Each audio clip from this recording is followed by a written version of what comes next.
This episode is brought to you by our friends at Bloomerang.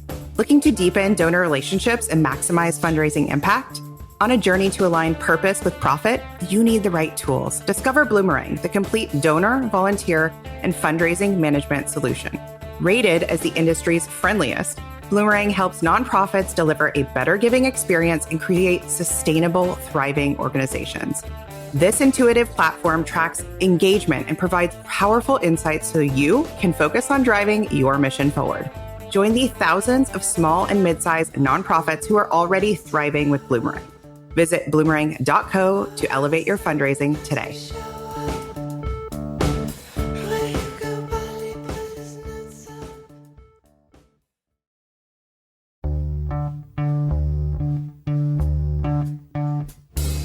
Welcome to the Purpose and Profit Club podcast for nonprofit leaders, mission-driven creatives, and social entrepreneurs. Get ready to stop dreaming and start doing. Here, ideas become action. We prioritize purpose and profit. You ready? Let's go. Y'all, I am so excited for today's episode. We have Naseem Sayani. She is the general partner at Emmeline Ventures, and we're going to dig in to fundraising pitching today. So before we do, Naseem, tell us about your work and let's kind of get a little bit of the lay of the land of your work with Emmeline. Yeah, absolutely. It's great to be here. Thanks for having me. Let me start there. So Emmeline Ventures is a seed stage venture capital fund. We're focused on healthcare, financial services, and sustainability. We specifically invest where tech and innovation is helping women live and thrive. So first order winner of anything we write a check to has to skew female. We're very happy for everyone to win over time, but we do need women to win first. We have 25 companies in the portfolio. We have been running at this for the last about 4 years, and everyone's doing great. We've got good companies growing fast, great markups. It's all good. As far as like lay of the land, fundraising has been tricky at best the last couple of years. I think for even some of the best business fundamentals, raising a round has taken more time than it did in years prior. But good companies are still getting funded. So the checks are still moving. It just depends on from where and how long it takes. I was looking at your portfolio and it's, wow, some of the companies that are in it are doing really amazing work. And maybe we can set the stage a little bit. So I first heard about your work when I went to the film premiere here in Atlanta for Show Her the Money. And I was like, oh my gosh. And everybody, whether you're for profit or nonprofit, should go to that film, go, stream it. It's such a good anchor in really the problem that you seek to solve. So can you talk for a moment just to set the stage on that, on women in VC and venture capital in general being really hard? Yeah. Oh, yeah, absolutely. So this is, I like to say that we are actually trailblazing. So when you think about venture capital as a category, it's existed for 40 years, 30, 40 years, maybe more than that. But women haven't been in the category until about 10, maybe 15 years ago. So the first venture capital fund led by women was launched in 2013, which is not that long ago, right? And wild. Wild. And so prior to that, if we use that as a milestone, right? Prior to that, all of the funds that were making investments were led by men, run by men, making investments in men. And it's just became the nature of how the money moved is you had startup founders who grew up, got funding, exited, took their money and put it back into the system, but they put it back into people that look like them. There's a very natural human approach, right? Where we gravitate towards people that are like us. We gravitate towards people that have similar lived experiences. And so women haven't been in that room just by way of where the ecosystems were built. And so now we're entering this room, both as founders and saying, hey, I have a great business, write me a check, I'm going to make money. That we'll come back to that when there are a whole host of issues happening there. And then you have more women in check writing seats like us, where now we are saying, look, we're going to show up and we're going to write checks and we're going to say our pattern recognition is different. The things we're looking for are different. And so we're going to find a whole different set of founders with the right skill sets to be successful. And what happens on the founder side very often is because of that gap in lived experience and because of just unconscious bias and stigma and stuff that sits in the system, they don't often get taken seriously. They don't get seen as being strong founders. They will get prevention questions more than promotion questions. And so they'll walk into a meeting and they'll get, what about this? What about that? What about that? A male founder, same business, will get like, what's the vision? How big will it get? How much money do you think you're really going to make? And they'll get these really great questions that let them lead with the story and the outcomes they're after. Women will get hamstrung by prevention questions and end up in defensive mode and never get to the check because it's hard to then navigate out of those defensive questions. And so we need to reconcile both sides of this, right? We need to adjust the ecosystem so that we understand where the bias is and we're prepped for it. And a lot of that is practicing prevention versus promotion questions and really playing the game with yourself and saying, how am I going to turn the question around? How do I shift the conversation, right? Side note, we see politicians do this all the time. All the time, yeah. Right? They're not all of them, but many of them are excellent at this, right? Yeah. Being thrown a question that would be more defensive question. And they're like, they will navigate over here. Right around it. Yeah. And it takes practice, right? It takes, and we're going to move into fundraising for sure. We're going to talk about that. But before we do, I do think it speaks to sort of like this disparity in women founded companies and getting this funding is like, I'm watching women's healthcare and the e-com world of women's health explode right now. And it makes me so happy. Like all the conversations happening around menopause, perimenopause, like all of the different companies that are coming out of the woodwork. And I think women are like, or like we look at women's healthcare being traditionally underfunded and understudied. And it's like, you are trailblazing. You are trailblazing by saying, here we go. We're going over here. And I think the money is following. Like consumers want this too. Women want this. Yeah. Yeah. Yeah. Well, there's a big generational shift happening, right? And like I've said this a few times, and I don't know if my mom has heard me say this yet, but my mom won't say the word menopause, right? Like for her, it's not a thing we talk about. I'm just fine. My fertility is okay. Of course, things change. But we're talking about it, right? We're having these conversations every single day and going, wait a minute, why do I feel this way? How do I make it better? What do I need to adjust? And it's conversationally, we're in a different place than our parents were. And so we're demanding different things from our healthcare.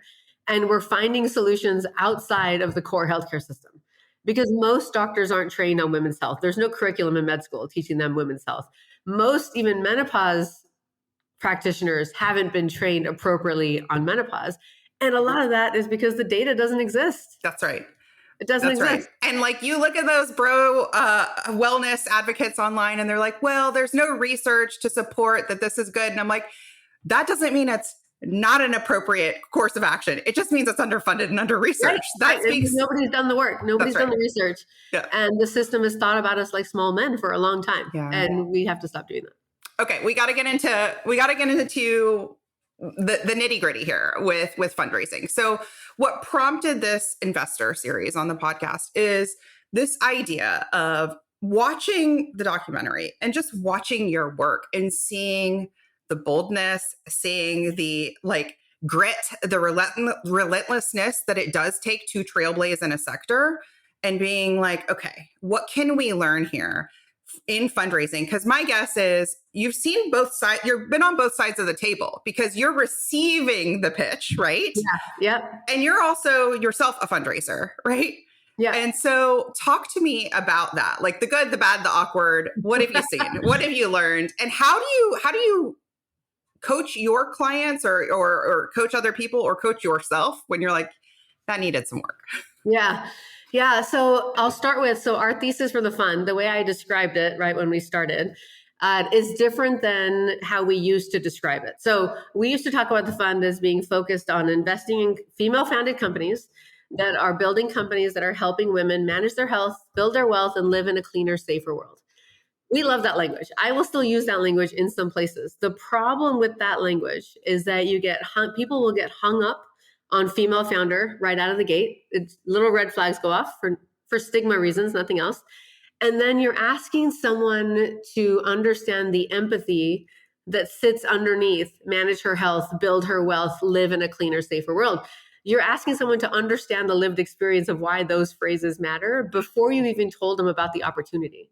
So a big lesson for us in the last 2 years of fundraising has been we have to, one, keep it simple, and two, lead with the money. right? So if I just say healthcare, fintech, and sustainability, and then the follow-up is, okay, great, healthcare. Well, how big is the opportunity? You go, well, women's health is a $1 trillion category. There you And go. I don't need you to be empathetic at all. I just need you to care about the $1 trillion. And so that we've learned that as a fund in the last 2 years, and it's completely changed how we engage with LPs and the kind of stories we tell them. I can get to empathy later. I don't need you to be there first. And the same thing applies for female founders, because we will get founders who come in and they're talking to us about pain and frustration and the things they're going to solve around women's health. And it's grounded in empathy. And 5-6 pages in, you get to the size of the opportunity. And what I tell every one of them is like, don't, I get it. I'm female. I understand. It's a lived experience. But if you're going to get a check from somebody who's not a woman, you have to lead with the numbers. And it's simple things like if you talk about a menopause opportunity, you can say it's hot flashes, it's sleepless nights, it's all these other things. Or you can say 50% of the population is going to be in this experience for 40% of their life, and they're spending $200 a month on products and services to resolve the symptoms.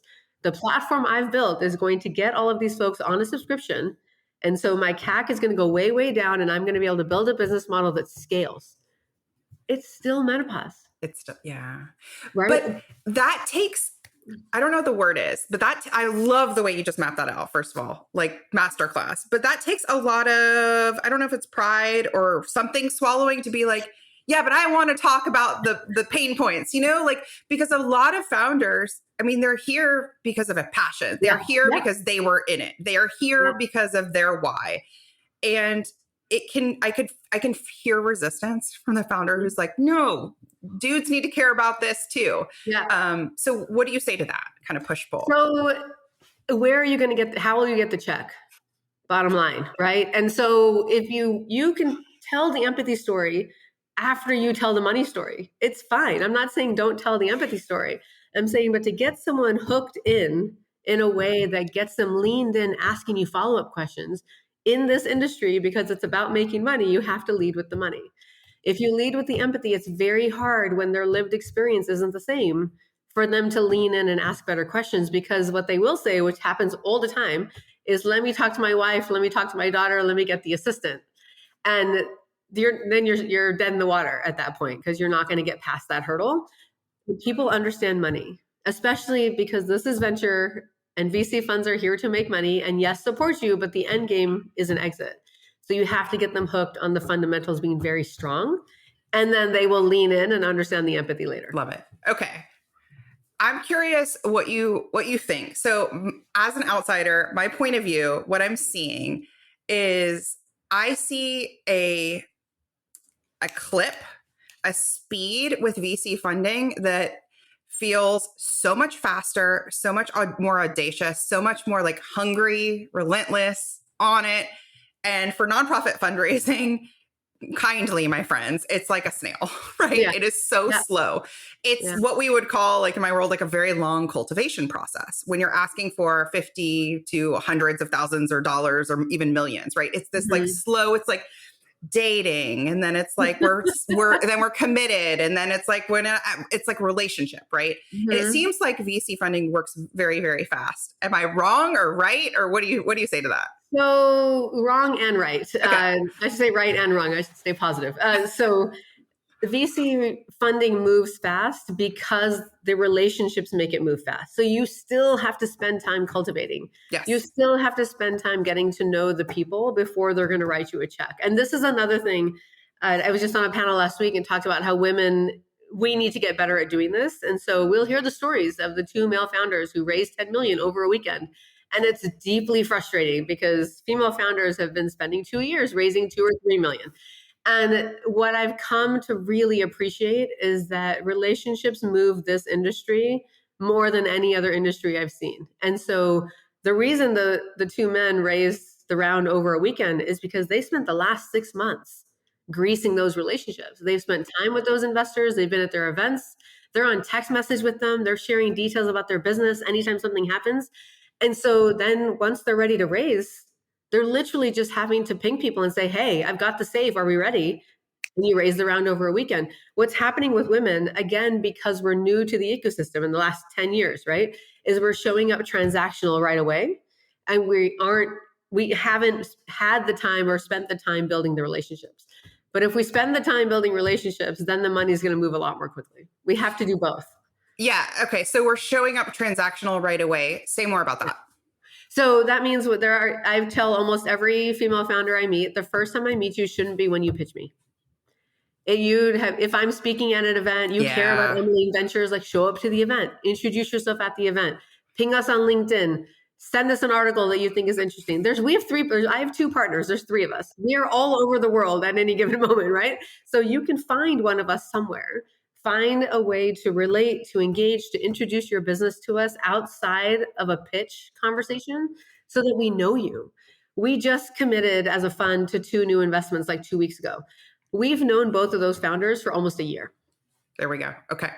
Right? We've spent time with them. We've understood their business. They've sent us news articles, etc. And then when they were ready to raise, they came to us and said, here's what I'm thinking. Yeah. Can you guys be in? And now we're like, okay, great. Well, let's look at it more closely. We'll get into diligence. Now we're not meeting you for the first time.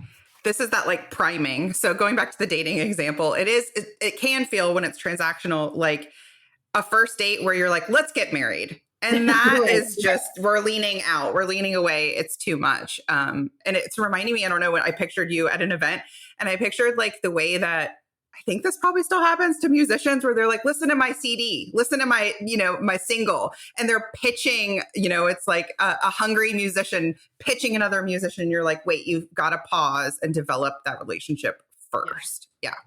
Yeah, absolutely. So let's talk a bit more about fundraising, pitches. I call it sometimes giving yourself a soft place to land, handling the no's. Because as I look at the parallels again with your space versus nonprofits, it feels like nonprofits take the no's very, very, very heavy. And your space is like, and we go. And there's a relentlessness to it. So school me. Are you ready to make this your biggest year yet? If you're tired of your campaigns stalling out or not hitting those big numbers, I've got something special for you. My bold year-end fundraising workshop. Here's what you'll get. 3 done-for-you fundraising appeal letters to jumpstart your campaign. A step-by-step plan to mobilize your dream team and maximize engagement. Proven strategies for confident asks that drive results. No more guesswork. Plus, just for being a listener, you can save $50 using the code podcast at checkout. Here's the thing, the price is going up, so don't wait. Sign up now at splendidcourses.com/workshop or click the link in the show notes. Let's make this your biggest, most record-breaking year yet. So maybe 3 things. Two things for sure. One is absolutely there will be more no's than there are yeses. And that's just a numbers game, right? So you can't let the no's discourage you because there will be no's. So you just have to know that. You also, as women, we have to understand that like we're allowed to fail. It's okay to iterate. We have to just learn from it and move forward. So what you should do anytime you get a no is ask for feedback. Give me a few bullets on how the pitch could be different. In 6 months, if we're raising again, can I come back and what do you need to see? Just ask for those things because people will give it to you. They'll tell you, they'll say, well, it's B2C. We only invest B2B. We really would love to see you have 1,000 names on a mailing list, not 500 names on a mailing list, like whatever the minutia is, but ask for it. The other thing is to ask for other references. So, okay, I understand that Emmeline's not going to invest, but do you know other funds that are really interested in what we're doing? Can you help me meet them? Yeah, and do that because this isn't a relationship business. It's an ecosystem. We know all the GPs you're meeting know every other GP in the ecosystem. They can absolutely make a connection. And what you're doing in that also is you're continuing to build a relationship. And 2, you're getting a read on that investor. Because let's say you ask for feedback or you ask for network and they say no and no, it's probably not an investor you want on your cap table. Right? Because that kind of openness should be there. We should all be supporting the ecosystem in doing great work and building great businesses. And if they don't want to support those like simple asks, then can you imagine what would happen if they were on your cap table? So you're testing a little bit also. The other thing is that your pitch deck is never going to be perfect ever, right? And it's not even like it'll get to perfect at some point, but you should be listening for the kinds of questions you're getting during pitch meetings. You should start to like take stock of where people are digging in, where are they asking questions, where are they getting excited, and then use that input to rework your pitch deck every couple months so that the most exciting things are what you're optimizing for. So if you get to page 6 and you have a little box in the corner that talks about a segment that you think you're going to pitch or sell to, and somebody goes, every single person gets anchored on that box, you better believe that box better be more important in your pitch deck when you go back to raise. And so it's again, it's listening and it's taking in the implicit feedback as much as you're taking the explicit feedback, because people are telling you what they want or don't want or what they think will work or not work, even through the pitch meeting. And we can all get better at just listening to what kind of feedback and questions we're getting. Yeah, I think a lot of fundraising is listening, is just asking questions and then leaning in and listening. And I see a lot of founders get stuck in talking at and presenting and not leaving any space even for questions, because I think there's some fear around, even if there's a little bit of moment, that quiet, and then somebody asks a question of not being prepared, or they have an objection, or they're not sure about it. It's like, again, it's like this being a reflection of you, and that self-talk coming in is really negative. Do you see that happen? I do, absolutely. Yeah. And I think what I've also told a lot of founders is to practice their pitch without the deck. Yeah. Because the best pitches we've heard are literally, it's a conversation about what they're building, why they're building it, how it's working, what things are they learning, where are their speed bumps, and there's no deck involved. And, and because the deck also becomes a bit of a crutch, and you're like, oh, but that's not till page 5. And you go, well, yeah, but they asked you it now. So just go there now. It's okay. Yes. It doesn't matter where it is in the deck. And I think again, it's confidence. It's just knowing that, feeling very confident about your story and knowing why you're doing it. Yeah. And being okay with questions, right? People will interrupt you. They will ask you questions. They will jump to page 9 when you're on page 2. But that's okay, because if you know your story and you've done the pitch without the deck, you can roll with it, right? You have to be fluid with how you talk about the business, and then the pitch meetings are not as hard, right? It'll become a lot more fun. What's your philosophy on the follow-up process? So follow-up is deeply important, very, very important, and like within 24 hours. So if you meet someone on Monday and I say, great, so interesting, send me the deck, any other materials, and then let's plan to talk in 3 weeks. Within about 24 hours, maybe 36, because things happen, that's great. There should be an email that says, here's the deck, really great to meet you, really loved that you thought X, Y, and Z were interesting. I will keep you updated. I'll follow up in 3 weeks, and then actually follow up in 3 weeks. So the founders that do that well are the ones that stay top of mind really easily. And so you have to work the follow-up, because VCs have 1,000 things going on. Like, we're managing a lot of deal flow. You're one of many founders we're talking to. It's on you to stay top of mind with the funds that you care about and that you think are important. Otherwise, it's going to fall off, because we're meeting so many people. I want to shift gears and talk a little bit about how you trailblazed with your organization into rooms where you were maybe one of the few women in the room, one of the few women founders in the room. How did you handle that? And what did that feel like? And did it always feel like, I always have this picture of me just like elbowing my way in these rooms. Does that get tiring? Did it feel welcoming? Like, how have you navigated that space? So it is exhausting, for sure, but it becomes to, one, prep is always important. So knowing what kind of room you're walking into, who the people are that are there, what kinds of things they might be talking about. So you've got to do the prep regardless, right? And be ready for the rooms you're walking into. The other thing is, I have found that for me, it works really well to have 5 or 6 talking points on the things, no matter what the room is. I've got 5 or 6 talking points that I know I'm going to say that are unique to me. And I can walk, even if I'm coming into the room without any prep, there's 5 things I can say that are going to be interesting, because I know they've been interesting in other rooms. So really being thoughtful about that. It can be research that you care about. It can be a headline that you saw, like whatever the thing is, but authentic to you, so that as you open up conversation, you have a place to start. Right. The other thing, and this is more kind of relates to women's health in particular. So I'm in a lot of rooms with a lot of women, like 90% of the time, right? This is where I spend my life. But I do a lot of speaking in rooms that are predominantly male as well on women's health. And what I have found in those rooms is that where you could go in thinking, oh my God, they don't care, this doesn't matter to them, whatever. What I have found is actually they aren't even aware that there's a gap. They don't even know there's a problem. And so I did a talk on women's health at a conference last November. It was like 90% men in the room, and they wanted me to talk about women's health for 30 minutes. I was like, okay.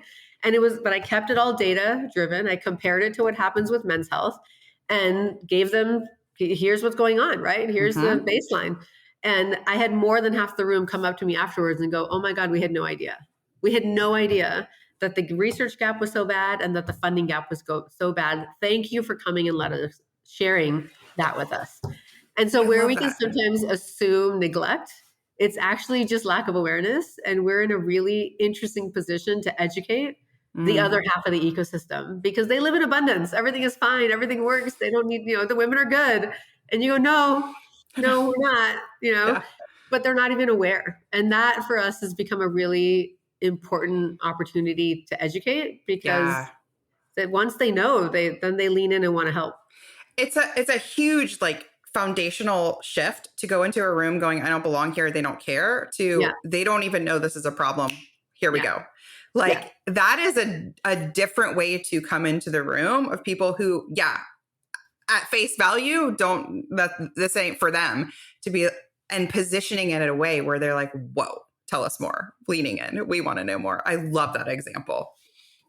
So I want to talk a bit more about, you've mentioned it kind of throughout, but networking and relationship building.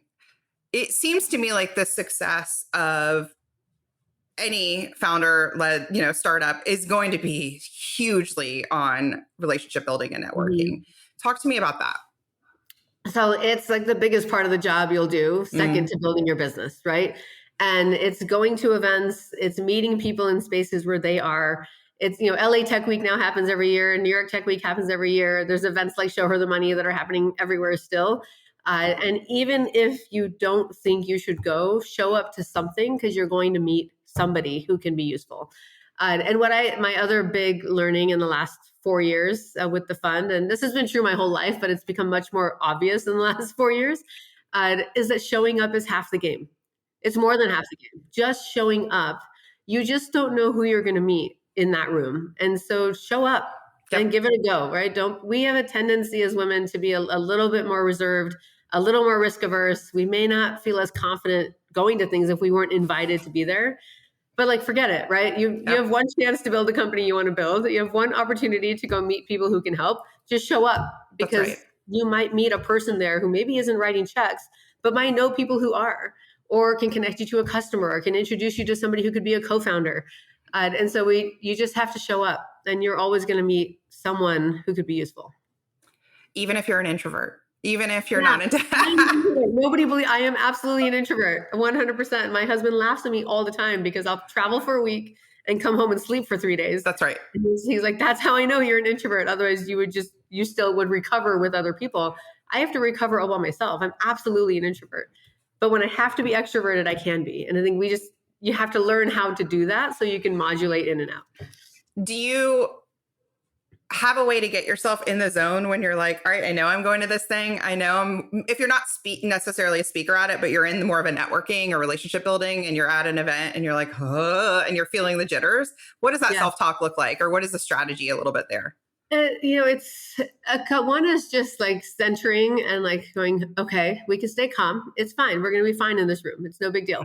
That's the self-talk. The second is, looking up who else is going to be there. Are there any connections to anyone else that's in that room and say, oh, hey, by the way, we both know X, or, hey, by the way, we were both at this event a couple months ago, but we didn't get to talk. It's so good to see you again. Things like that become really easy ways to get comfortable in the room again. The third, which may not be everyone's cup of tea, is that finding a way to ask a question. If there's a panel and there's Q&A afterwards and you have the opportunity to ask a question, and I will typically find a way to ask a question then what that does is the whole room gets to know you a little bit. That's so good. Yes. In that second. And so you just naturally can work follow-up because they've already heard you say something. They've already heard a little bit about how you think. Now you can just roll from there. But if you're quiet, nobody knows you're there unless you say something, right? And when you do ask a question, say your name, say your company. And I've watched people do 100%. It. And I've watched my own self go, oh, I should do that too, because it's a standout moment. I was listening to another podcast and the host shared, she's like, anytime I pay to go to a conference or anything like that, they've got the microphone going down the rows. She said, I always ask and I always ask a question.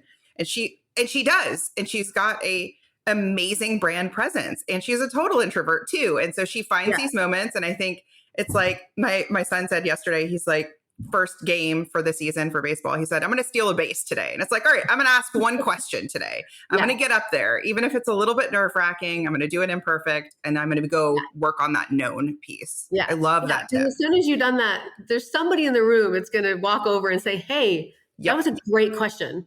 And now you're not fish out of water anymore. Now you're in, right? And you have a way to build a relationship. Amazing. Oh, so good. Is there anything else you would add or want to share with our listeners about this conversation? Yeah. So one other thought is on the fundraising question. Something that we see happen a lot with pitches from female founders, and this is getting better because I've been giving this feedback to everybody, is we aren't leading with vision enough. So what can often happen in the pitch is that here's what I'm building, here's the here and now.